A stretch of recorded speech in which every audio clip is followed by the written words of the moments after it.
Oh, they say from this valley you have come from, Hidden Valley, with a flavor so popular of all time.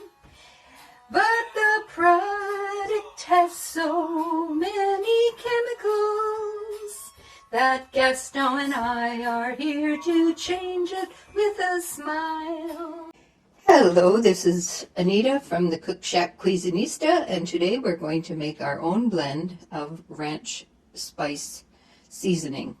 I am a big aficionado of the ranch dressing, but in reality the stuff that they put in the Hidden Valley ranch is almost caustic to the human digestive system. So we are going to make ours today, and on this plate I have cayenne, dillweed, garlic, sweetener, parsley, pepper, salt, thyme, and onion. So this is my mixture, and I'm going to put this together into my coffee grinder. So I put the whole spices into my coffee grinder, and I'm going to pulse them for 5 to 7 pulses, and then we will combine the rest. This is the parsley, the thyme, and the dill weed. I decided to pulse all of the spices in my little coffee grinder because then mixed together with the greenery it'll be more powdery. So here's my mayonnaise. This original, it's a 6%, and I'll use a 1/4 cup of that. Include the whey if you have it floating on the top, as that will give it a real nice vinegary flavor. So here's my yogurt and mayonnaise mixture, and then my 1 tablespoon of my powdered ranch dressing mix. I'm going to mix this.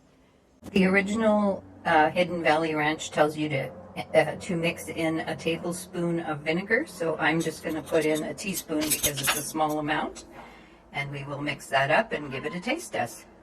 First, I'm going to show you that it's quite thick, and it depends on what you've mixed it with, of course. Now, if you really want it to be super thick, you can add a little bit of xanthan gum, even in the mix of the spices, but it's totally up to you. This will make a lovely salad dressing, and you could always make it with something thicker than yogurt. So as you see, it's got a nice consistency.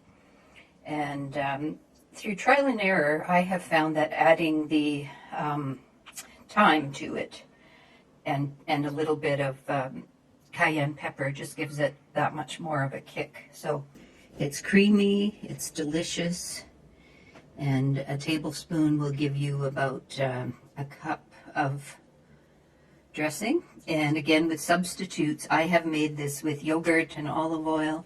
I have mixed cream cheese with water and mayonnaise.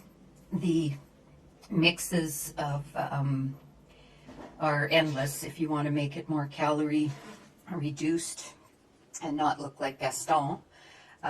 You can always put water and mayo or yogurt, and it's all delicious. I've done it every which way. This is even good as a powdered, if you want to take it as a powder over any kind of fish that you like, you just powder it lightly. You would just sprinkle it lightly over the fish and then fry the fish in butter. So there you have it, the Cook Shack Cuisinista and Gaston, and her very unprofessional film, but she has a lot of fun doing this. So I hope you will like, subscribe, and share. Cook Shack out.